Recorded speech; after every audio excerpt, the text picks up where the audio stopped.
And I said, come over, come on over yourself.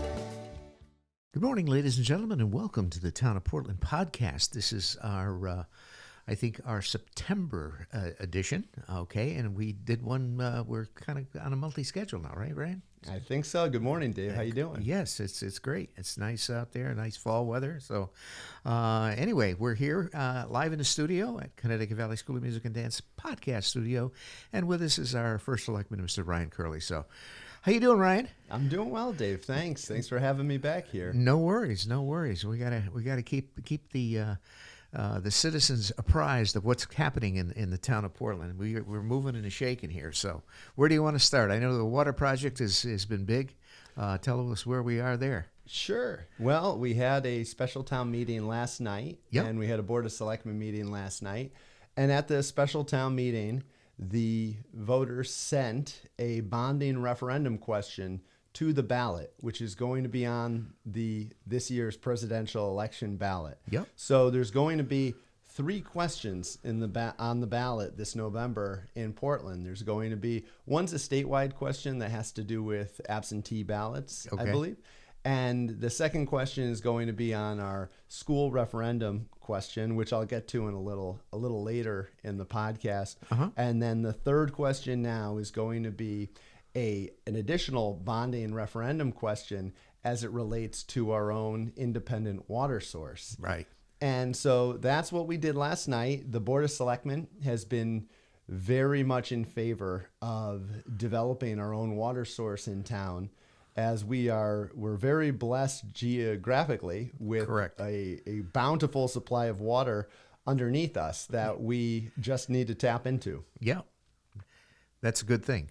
It's a very good thing. We can become water independent. So what happened was last month, we had a special town meeting and the voters in Portland unanimously approved the next phase of this water project, and that is drilling a production well, a 12-inch production well at the site, which is just north of our Portland Recreational Complex that we had identified with 2 test wells last summer, where we are anticipating a well that would be able to output between 1 to 2 million gallons of water a day. Yep.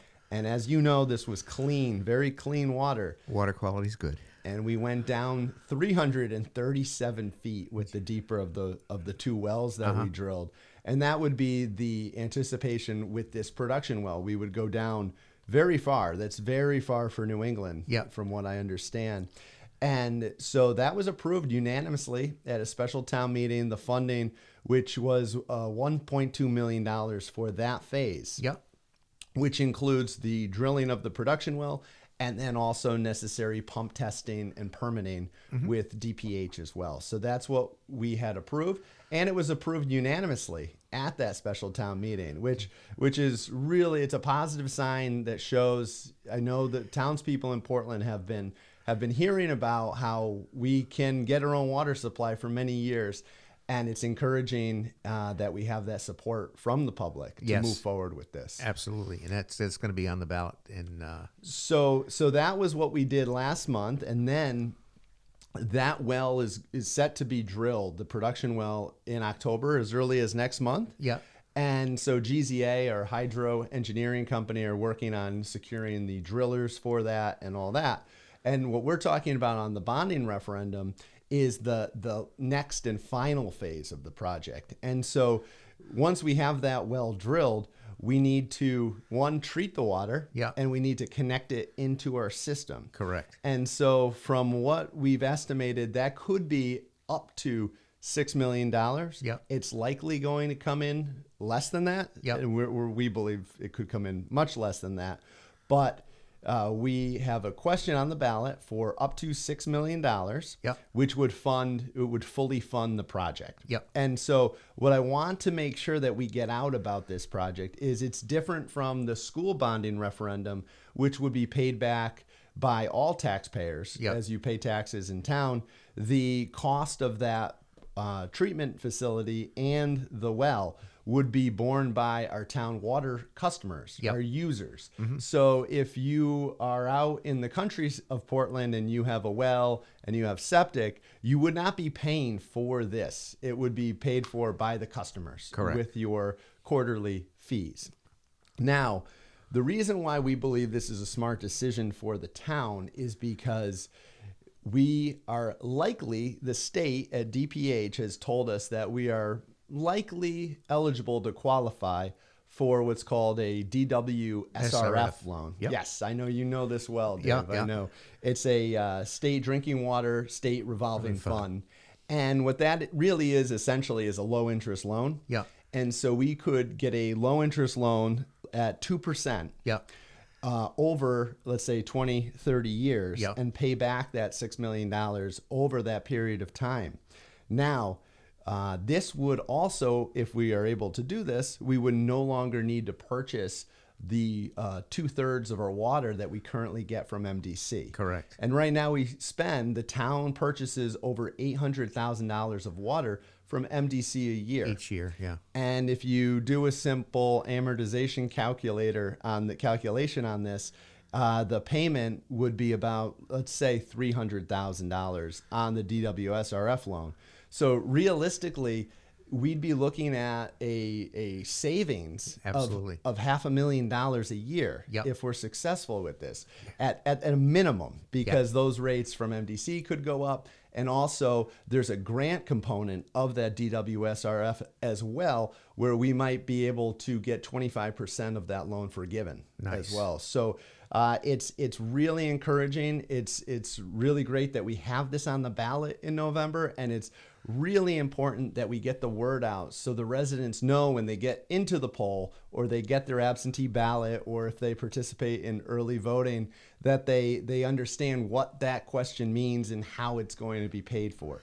Now, are there going to be two separate questions, one for the Board of Ed infrastructure replacement, or is it all going to be one? No, separate questions. Separate questions, Yeah. okay. So the water will be the third question on the ballot. Got it. And then the school bonding referendum. And what we can jump right into that, I guess, while Sure, we're talking why not about there? bonding referendum questions. So previously, back in June, the Board of Selectmen and with help from the Board of Education, and then at a special town meeting, we sent that bonding referendum question on the schools to the ballot as well. And so a great deal of work went into that study, and it was ultimately determined that the preferred choice that we believe for the town of Portland Right. would be to decommission two schools, and that would be the Brownstone Intermediate School and Gildersleeve School, and renovate to new and expand Valley View Elementary School, and that would become a pre-K to a grade 5 school. Okay. And the cost of that in total on the ballot, you'll see a total of $68 million. Yep. That is the cost for the school. Yep. Now, the big question, though, with anytime you have a school referendum question, is on the state reimbursement. Correct. And so right now, I actually have a meeting this afternoon with our bond counsel and our financial advisor and our superintendent, and we're really diving into how does this affect the mill rate? How does this affect our debt service for the next 20 to 30 years? Mm-hmm. And that's really what I know the voters are going to want to know Sure. when they get to the polls. And so we're working on getting that information together now, because we did have some good news that happened back in July.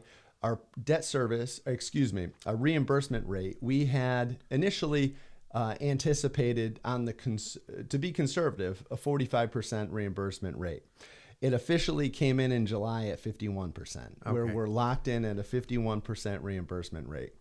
And because of our open choice enrollment, we are also likely eligible for an additional 5% of state reimbursement. Nice. So that would bring us to 56%. And so, doing the math on a $68 million project, we could potentially be looking at a cost to the town of $29.9 million. Okay. And so but we want to get more clarification on that. And Sure. so we're going to have material available for the residents to see, and they can understand what this will do if let's say you own a home and it's assessed at 250, 300,000. Correct. What's the impact on you? Because that's what people want to know. And also, we've had a group that's been working for the past 6 months or so on, well, if this were to pass, we would be decommissioning 2 schools. Yep. So what would we do with that Brownstone Intermediate School, and what would we do with a decommissioned Gildersleeve School? Correct. And the properties? And so that committee has done some excellent work, and their final meeting is this coming Monday at 6 o'clock in the Buck Foreman room, 265 Main Street. And it's also on YouTube if anyone would like to see it. All their meetings have been streamed and are recorded on YouTube. Yep. So they've done a lot of work, and they're going to have a final report that they're approving that we're going to be presenting to the town as well, so they can understand we definitely have options if the town does vote to move forward with this. There are options for both the Brownstone Intermediate School and Gildersleeve And that's School. going to recognize more savings in those schools too. Correct. Administratively, you're going to reduce your administrative staff and a lot of that. So Yes. there's also savings on that end. There's overhead savings. Yes. Right now you have 3 elementary schools. You'd only have 1. Yeah. So there's less principals. Yeah. There's less nurses, gym teachers. Right. Those types of overhead, those types of positions would be fewer. So there'd be savings there, as well as updated and the latest energy efficiency, heating, and all that. Mm-hmm. And so we do believe that there's quite a bit of savings in that. And so if that doesn't pass, though, we're going to look at other options, of course. But no matter what, we're going to have to take care of these schools, because there's capital improvements that are needed in all of the schools that have been identified. So sure, absolutely. Infrastructure is aging, not only in Portland but throughout the country. So it's not a problem that's specific to Portland. No, it's not. No, it's not. So. All right, so I'll keep going. Another big one of our projects that is perpetually in the news here in Portland is our Brainerd Place project. Yes. And our Planning and Zoning Commission have been hard at work as this modification request makes its way through the process.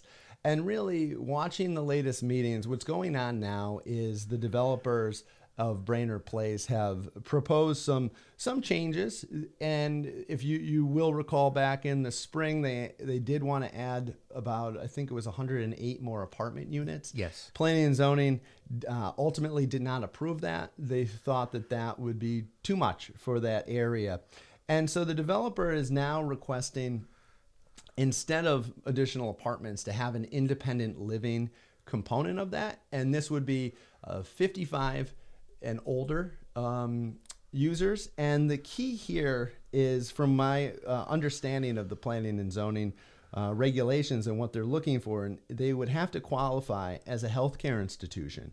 And that means that on-site, the guests or the residents of this independent living they must require on-site services. And so right now, what seems to be happening at the Planning and Zoning Commission is they're trying to flesh out what are these on-site services, and to make sure that those residents do require on-site services.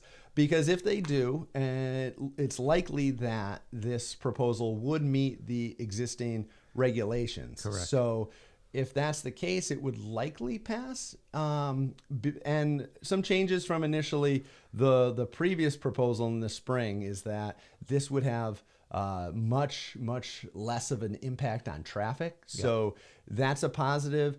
And also, you wouldn't really have any additional children in the school system. Correct. And so it does seem to make sense for the town and the developer. And that's really, we need to get this project done. Yes. And we have to work together on it. I think this does get us to the finish line, or it has the potential to. Yep. We're going to have to see ultimately. But it does include a rooftop restaurant that I think would be really nice, overlooking the Aragoni Bridge.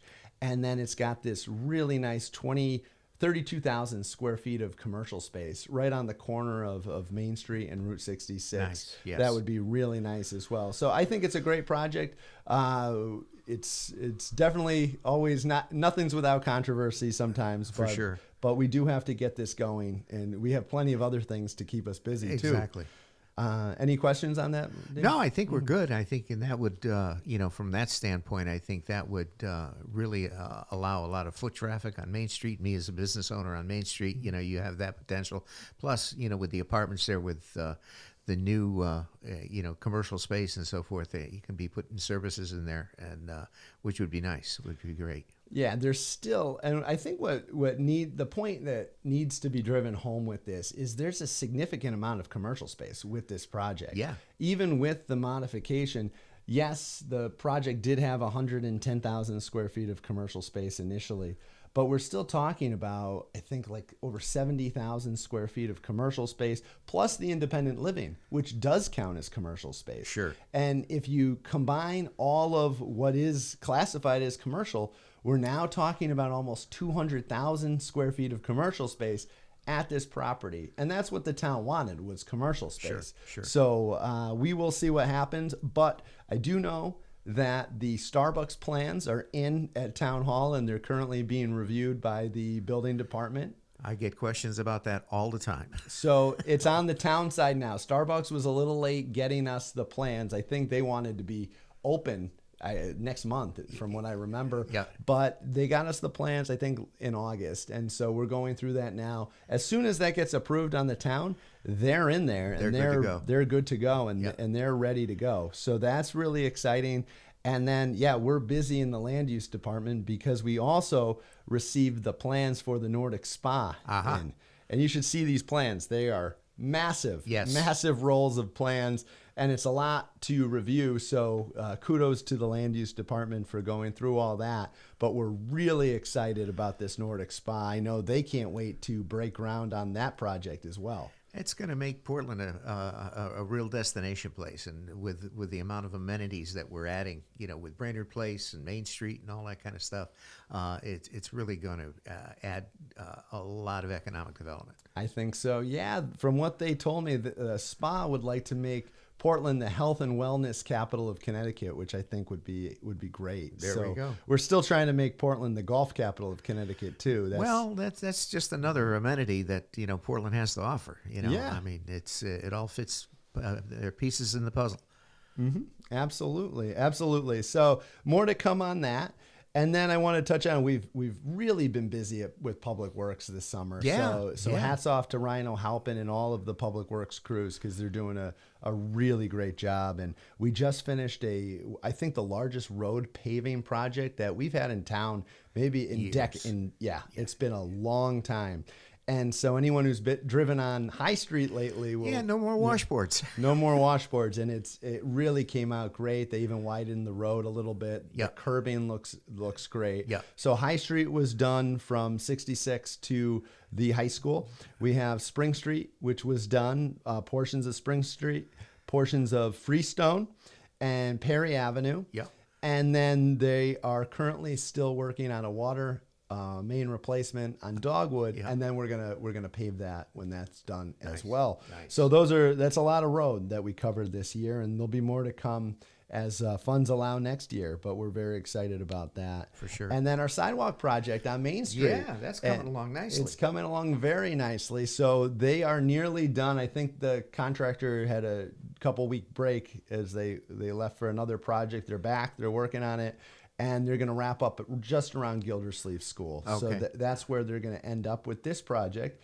And then we did get some good news a month or so ago from DOT, and the town qualified or received another grant, a connectivity grant. Okay. So we have another $612,000 coming to the town of Portland, which is going to finish our Main Street sidewalk project.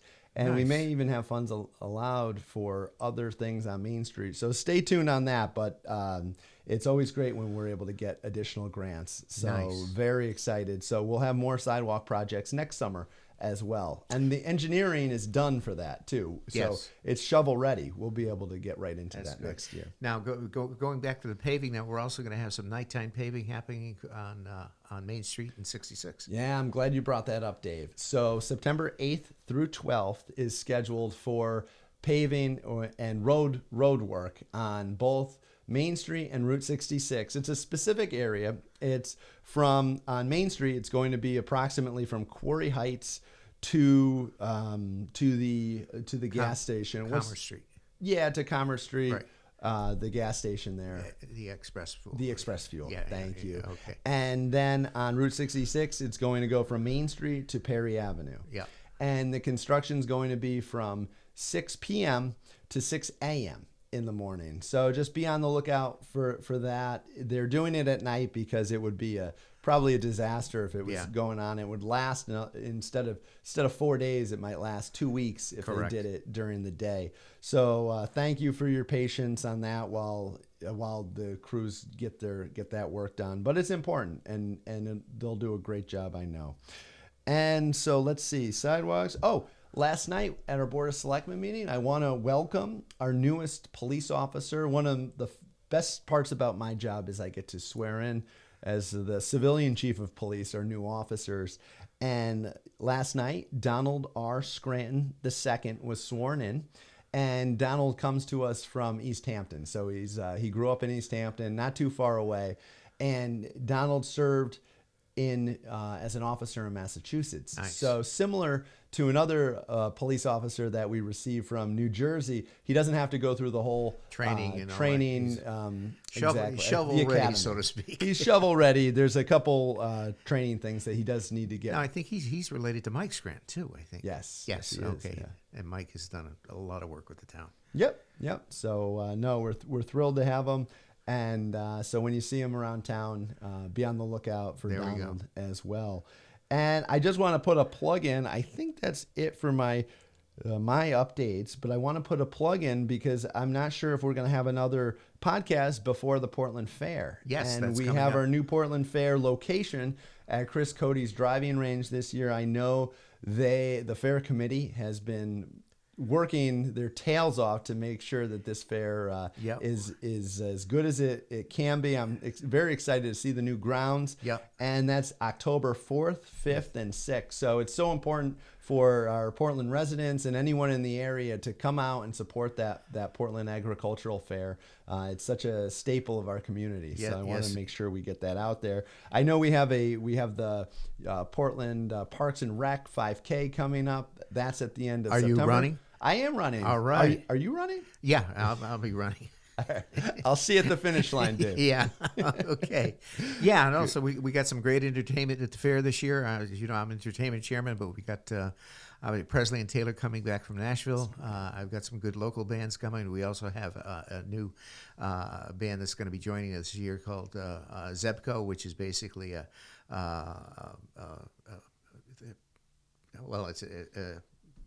oh geez, I can't think of it now. It's they do Bad Company and they do Zeppelin. Awesome. They're Zeppelin tribute band, so they're going to be there. They do a great show, so that should be great.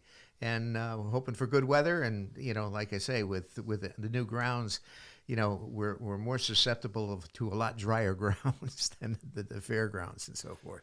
Yes, fingers crossed for some dry weather that weekend. I know the fair committee's definitely earned that. So For sure. And also, you wanted to mention something about absentee ballots?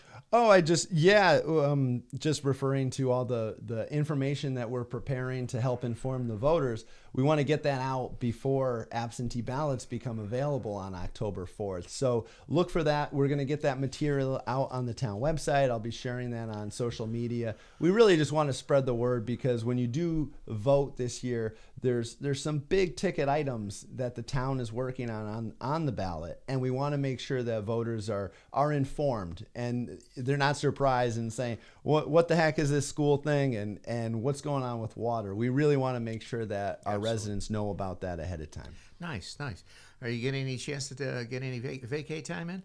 Not this month. No, I think I'll be here this month. I got enough to keep me busy. I did have some trips over the summer, though. How about you, David? Going anywhere? I'm retired, so it's like I did some mobile podcasting. We were up in Vermont. Went down to Virginia and so forth, working on a mobile podcast van. So as that comes together, we'll go from there. But it's what day's today? It's like okay, being retired.